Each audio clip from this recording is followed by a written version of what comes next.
मेरी सरकार की आस्था अंत्योदय के मूल मंत्र में है, जिसमें सामाजिक न्याय भी हो, समानता भी हो, सम्मान भी हो और समान अवसर भी हो।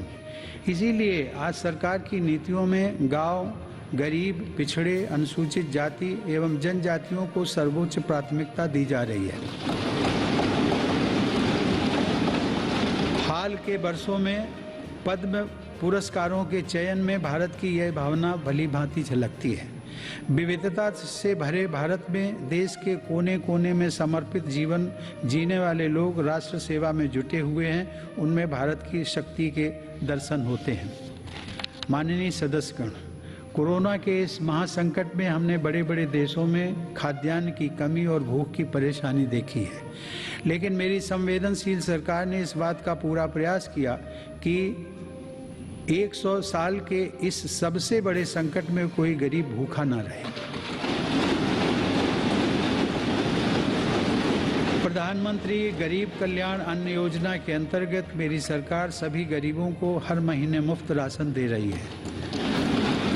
80 करोड़ लाभार्थियों को 19 महीनों से खाद्यान्न वितरित करने हेतु 2,60,000 करोड़ रुपए के खर्च के साथ भारत में आज दुनिया का सबसे बड़ा फूड डिस्ट्रीब्यूशन प्रोग्राम चलाया जा रहा है।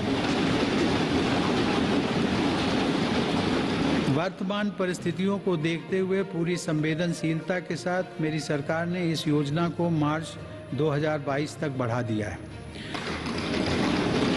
कोरोना काल में गरीब के स्वाभिमान और उसके रोजगार की रक्षा करने के लिए सरकार प्रधानमंत्री स्वनिधि योजना भी चला रही है। यह योजना हमारे रेहड़ी पटरी वाले भाइयों बहनों के लिए बहुत सहायक सिद्ध हो रही है। इस योजना के तहत अब तक 28 लाख रेहड़ी पटरी वालों को 2900 करोड़ रुपए से ज़्यादा की धनराशि जारी की गई है। सरकार अब इन स्ट्रीट वेंडर्स को ऑनलाइन फूड डिलीवरी करने वाली कंपनियों के साथ भी जोड़ रही है।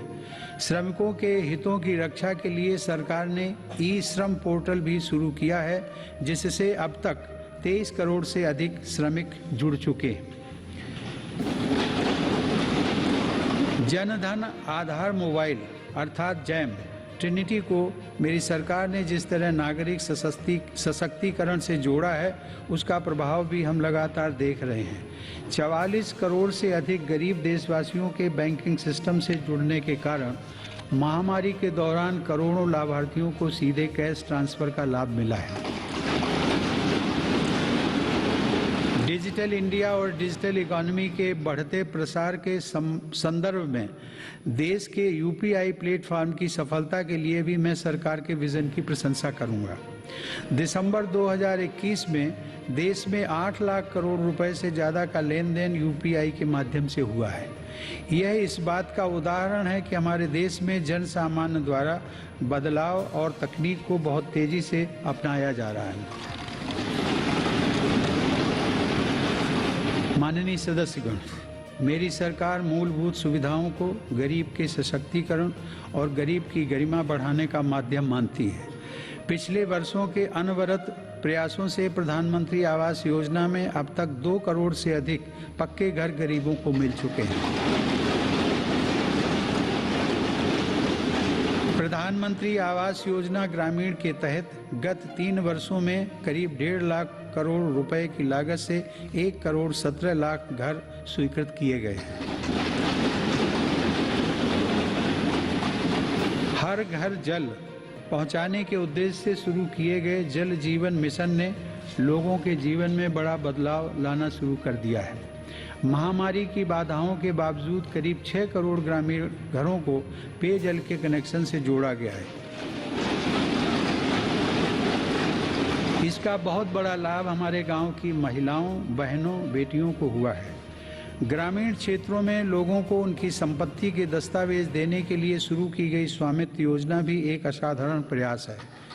इस योजना के तहत अब तक 27,000 गाँव में 40 लाख से अधिक प्रॉपर्टी कार्ड दिए जा चुके हैं। ये प्रॉपर्टी कार्ड न केवल विवादों को रोकने में सहायक हैं, बल्कि गांव के लोगों को बैंकों से मदद मिलना भी आसान हो रहा है। माननीय सदस्यगण, मेरी सरकार ग्रामीण अर्थव्यवस्था और देश के किसानों को सशक्त बनाने के लिए निरंतर काम कर रही है।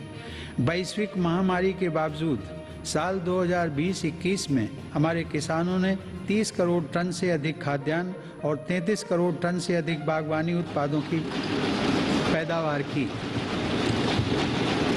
सरकार ने रिकॉर्ड उत्पादन को ध्यान में रखते हुए रिकॉर्ड सरकारी खरीद की है। रबी की फसल के दौरान 433 लाख मीट्रिक टन गेहूं की खरीद की गई, जिससे लगभग 50 लाख किसानों को सीधा फायदा पहुंचा है। खरीफ की फसल के दौरान रिकॉर्ड लगभग 900 लाख मीट्रिक टन धान की खरीद की गई, जिससे 1 करोड़ 30 लाख किसान लाभान्वित हुए हैं। सरकार के प्रयासों से देश का कृषि निर्यात भी रिकॉर्ड स्तर पर बढ़ा है। वर्ष 2020-21 में कृषि निर्यात में 25% से अधिक की वृद्धि दर्ज की गई। यह निर्यात लगभग 3 लाख करोड़ रुपए पहुंच गया है।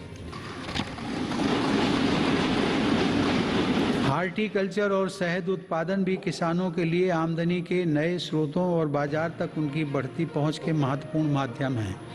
शहद उत्पादन को प्रोत्साहन देने से वर्ष 2020-21 में देश का शहद उत्पादन 1,25,000 मीट्रिक टन तक पहुंच गया है, जो कि 2014-15 की तुलना में करीब 55% ज़्यादा है। 2014-15 की तुलना में शहद की निर्यात मात्रा में भी 102% से ज़्यादा की वृद्धि दर्ज की गई है। किसानों को उनकी फसल के अधिक दाम मिले, इसके लिए उनके उत्पादों का सही बाजार तक पहुंचना जरूरी होता है। इस दिशा में सरकार ने किसान रेल सेवा शुरू करते हुए किसानों के लिए खुशहाली के नए रास्ते खोलने का काम किया है।